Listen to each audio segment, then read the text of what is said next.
সুবর্ণচরে বালুখেকো মুনিরকে কোনোভাবেই থামানো যাচ্ছে না। ধ্বংস হয়ে যাচ্ছে জনবসতিপূর্ণ এলাকা। নোয়াখালীর সুবর্ণচরে অবৈধভাবে বালুর ব্যবসা করে চলেছে উপজেলার চরজুবিলি গ্রামের জয়নাল আবেদিনের পুত্র মনির হোসেন নামের এক প্রভাবশালী ব্যক্তি। অব্যাহত বালু ও মাটি উত্তোলনের কারণে এলাকার পরিবেশ বিপর্যয়, রাস্তাঘাট নষ্ট, ভূগর্ভস্থ পানি ও বায়ু দূষণ, প্রাকৃতিক ভূচিত্র নষ্ট করছে। এসব নেতিবাচক প্রভাবের ফলে প্রাকৃতিক পরিবেশ বিপন্ন হচ্ছে, মানুষও আক্রান্ত হচ্ছে। বালু উত্তোলনে সৃষ্ট বায়ু দূষণে মানুষের স্বাস্থ্য ঝুঁকি বেড়ে যাচ্ছে।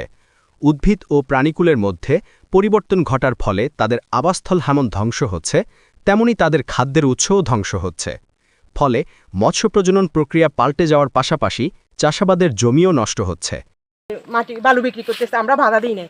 গত বছর যখন বাধা দিছি, বাধা দেওয়ার পরে বলতেছে মীমাংসাতে আসো, আমরা সবাই মিলে মীমাংসা করছি। মীমাংসার পরে বলতেছে উঠাও, তো উঠাইছে। এবছর সেম বলতেছে আবার পরে এখন এমন বাজে প্রায় 15 লাখ টাকার আপনার বালু বিক্রি করতেছে। বালু বিক্রি করলে এখন আমার এই ঘরটা পড়ে যাবে। এখন বাধা বিপত্তি দিলে অনেক ধরনের ঝগড়াঝাটি হয়, এটা বলতে পারি।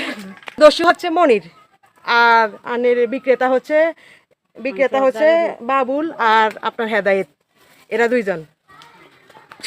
আর এটা সুষ্ঠু বিশ্বাস আর যেন এখানে আর কোনো কেন অন্য কোথাও যেন এরকম কোনো বালু যেন উঠানো না হয়, এরকম ব্যবস্থা নেওয়া দরকার। আমি বলতে পারি না। আমাদের অভিযোগ হলো 1 নম্বর কথা হলো এই পুকুরের থেকে কোনো বালু উঠা চলবে না, এই পুকুরের থেকে। তারপরে এতারা আঙ্গের হুমকি দুমকি দিতে আছে, এই কান্দিটা কাঢ়ি আমাদের গড়টা ফালাই দিবে। বালু কিনে নইল মনির, আর বালু বেশি এই রোডটারে আপনারা আছে দেখি আছেন, রাস্তা এই রাস্তাটা সব গজব করে দিছে। ওনারা ডাক দিলে ওনারা শুনতেছে না।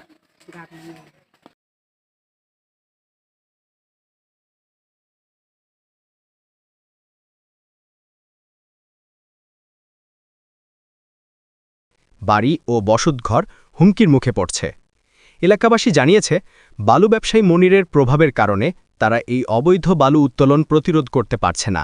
বালুর গাড়ির শব্দে সারারাত ঘুমাতে পারে না এলাকাবাসী। স্থানীয় প্রশাসন মাঝে মধ্যে মোবাইল কোর্টের মাধ্যমে বালু উত্তোলনের যন্ত্রপাতি পুড়িয়ে দিলেও বালু উত্তোলন থামছে না। কয়েকদিন পরেই আবার নতুনভাবে শুরু হচ্ছে। আইন অনুযায়ী বাণিজ্যিক ভিত্তিতে বালু উত্তোলন শাস্তিযোগ্য অপরাধ। বালু ব্যবসায়ীরা আইনকে অমান্য করে বালু উত্তোলন অব্যাহত রাখায় আবাদি জমি, ব্রিজ ও রাস্তা বিপন্ন হয়ে পড়তে পারে বলে জানিয়েছেন সচেতন মহল। নোয়াখালী প্রতিনিধি, ডাক বাংলা টিভি।